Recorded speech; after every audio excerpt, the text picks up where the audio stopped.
Lorsque j'avais 6 ans, j'ai vu une fois une magnifique image dans un livre sur la forêt vierge qui s'appelait « Histoire vécue ».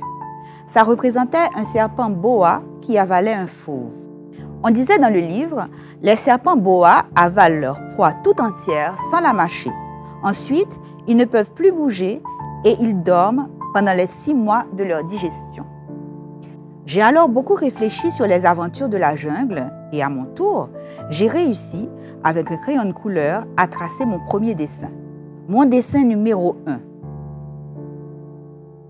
J'ai montré mon chef-d'œuvre aux grandes personnes et je leur ai demandé si mon dessin leur faisait peur. Elles m'ont répondu, « Pourquoi un chapeau ferait-il peur ?»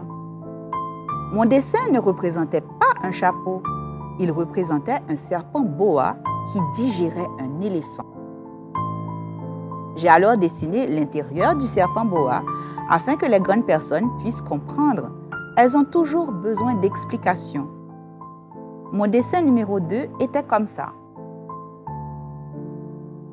Les grandes personnes m'ont conseillé de laisser de côté les dessins de serpents boa ouverts ou fermés et de m'intéresser plutôt à la géographie, à l'histoire, au calcul et à la grammaire. C'est ainsi que j'ai abandonné, à l'âge de 6 ans, une magnifique carrière de peintre.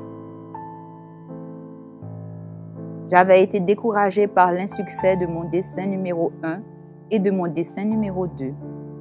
Les grandes personnes ne comprennent jamais rien toutes seules et c'est fatigant pour les enfants de toujours et toujours leur donner des explications. J'ai donc dû choisir un autre métier et j'ai appris à piloter des avions. J'ai volé un peu partout dans le monde et la géographie, c'est exact, m'a beaucoup servi. Je savais reconnaître du premier coup d'œil la Chine de l'Arizona. C'est très utile si l'on s'est égaré pendant la nuit. J'ai ainsi eu, au cours de ma vie, des tas de contacts avec des tas de gens sérieux. J'ai beaucoup vécu chez les grandes personnes. Je les ai vus de très près. Ça n'a pas trop amélioré mon opinion. Quand j'en rencontrais une qui me paraissait un peu lucide, je faisais l'expérience sur elle de mon dessin numéro 1, que j'ai toujours conservé. Je voulais voir si elle était vraiment compréhensive. Mais toujours, elle me répondait « c'est un chapeau ». Alors, je ne lui parlais ni de serpent boa, ni de forêt vierge, ni d'étoiles. Je me mettais à sa portée. Je lui parlais de bridge, de golf, de politique et de cravate. Et la grande personne était bien contente de connaître un homme aussi raisonnable. J'ai ainsi vécu seule, sans personne avec qui parler véritablement, jusqu'à une panne dans le désert du Sahara il y a 6 ans. Quelque chose s'était cassé dans mon moteur. Et comme je n'avais avec moi ni mécanicien ni passager, je me préparais à essayer de réussir tout seul une réparation difficile. C'était pour moi une question de vie ou de mort.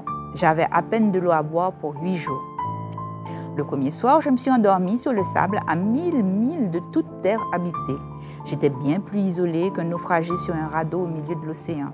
Alors, vous imaginez ma surprise, au lever du jour, quand une drôle de petite voix m'a réveillée. Elle disait « S'il vous plaît, dessine-moi un mouton. » Hein? Dessine-moi un mouton. J'ai sauté sur mes pieds comme si j'avais été frappée par la foudre. J'avais bien frotté mes yeux, j'ai bien regardé et j'ai vu un petit bonhomme tout à fait extraordinaire qui me considérait gravement. Voilà le meilleur portrait que plus tard, j'ai réussi à faire de lui. Mais mon dessin, bien sûr, est beaucoup moins ravissant que le modèle. Ce n'est pas de ma faute. J'avais été découragée dans ma carrière de peintre par les grandes personnes.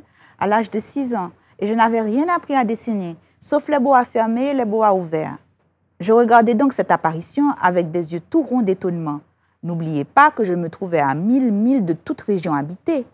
Or, mon petit bonhomme ne me semblait ni égaré, ni mort de fatigue, ni mort de faim, ni mort de soif, ni mort de peur. Il n'avait en rien l'apparence d'un enfant perdu au milieu du désert à 1000 milles de toute région habitée. Quand je réussis enfin à parler, je lui dis « Mais qu'est-ce que tu fais là ?»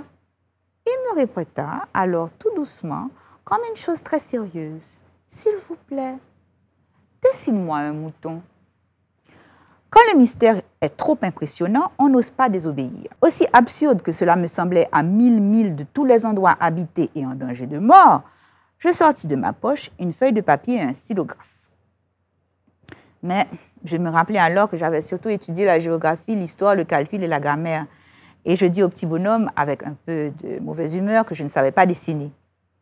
Il me répondit, « Ça ne fait rien, dessine-moi un mouton. » Comme je n'avais jamais dessiné de mouton, je refis pour lui l'un des 2 seuls dessins dont j'étais capable, celui du boa fermé.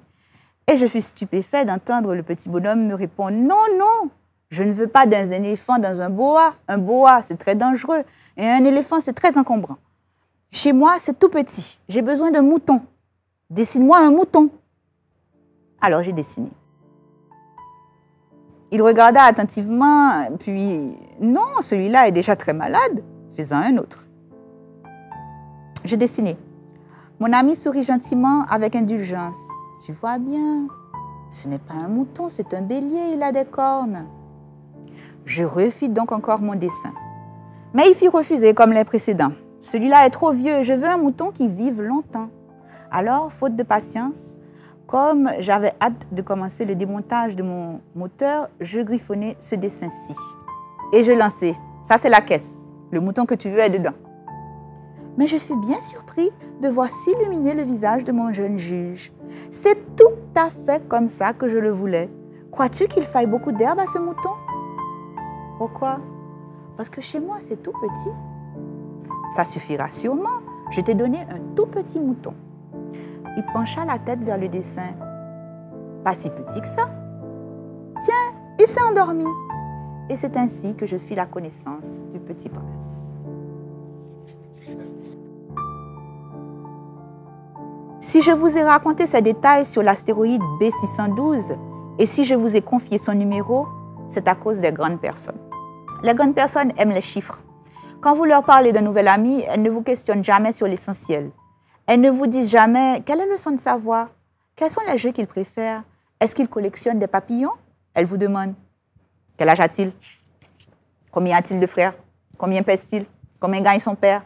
Alors seulement, elles croient le connaître. Si vous dites aux grandes personnes, j'ai vu une belle maison en briques roses avec des géraniums aux fenêtres et des colombes sur le toit, elles ne parviennent pas à s'imaginer cette maison. Il faut leur dire, j'ai vu une maison à 100 000 francs. Alors elles s'écrient, comme c'est joli. Ainsi, si vous leur dites, la preuve que le petit prince a existé, c'est qu'il était ravissant, qu'il riait et qu'il voulait un mouton. Quand on veut un mouton, c'est la preuve qu'on existe. Elles hausseront les épaules et vous traiteront d'enfant. Mais si vous leur dites, la planète d'où il venait est l'astéroïde B612, alors elles seront convaincues et elles vous laisseront tranquilles avec leurs questions. Elles sont comme ça, il ne faut pas leur en vouloir. Les enfants doivent être très indulgents envers les grandes personnes. Mais bien sûr, nous qui comprenons la vie, nous nous moquons bien des numéros. J'aurais aimé commencer cette histoire à la façon des contes de fées. J'aurais aimé dire, il était une fois un petit prince qui habitait une planète à peine plus grande que lui et il avait besoin d'un ami. Pour ceux qui comprennent la vie, ça aurait eu l'air beaucoup plus vrai. Car je n'aime pas qu'on lise mon livre à la légère. J'éprouve tant de chagrin à raconter ces souvenirs. Il y a 6 ans déjà que mon ami s'en est allé avec son mouton. Si j'essaie ici de le décrire, c'est afin de ne pas l'oublier. C'est triste d'oublier un ami. Tout le monde n'a pas eu un ami. Et je puis devenir comme la grande personne qui ne s'intéresse plus qu'aux chiffres. C'est donc pour ça encore que j'ai acheté une boîte de couleurs et des crayons. C'est dur de se remettre au dessin à mon âge quand on n'a jamais fait d'autres tentatives que celle d'un boa fermé et celle d'un boa ouvert à l'âge de 6 ans. J'essaierai bien sûr de faire des portraits les plus ressemblants possibles, mais je ne suis pas tout à fait certaine de réussir. Un dessin va et l'autre ne lui ressemble plus. Je me trompe un peu aussi sur la taille. Ici, le petit prince est trop grand. Là, il est trop petit. J'hésite aussi sur la couleur de son costume. Alors je tâtonne comme ci et comme ça, tant bien que mal. Je me tromperai enfin sur certains détails plus importants. Mais ça, il faudra me le pardonner. Mon ami ne donnait jamais d'explication. Il me croyait peut-être semblable à lui. Mais moi, malheureusement, je ne sais pas voir les moutons à travers les caisses. Je suis peut-être un peu comme les grandes personnes. J'ai dû vieillir.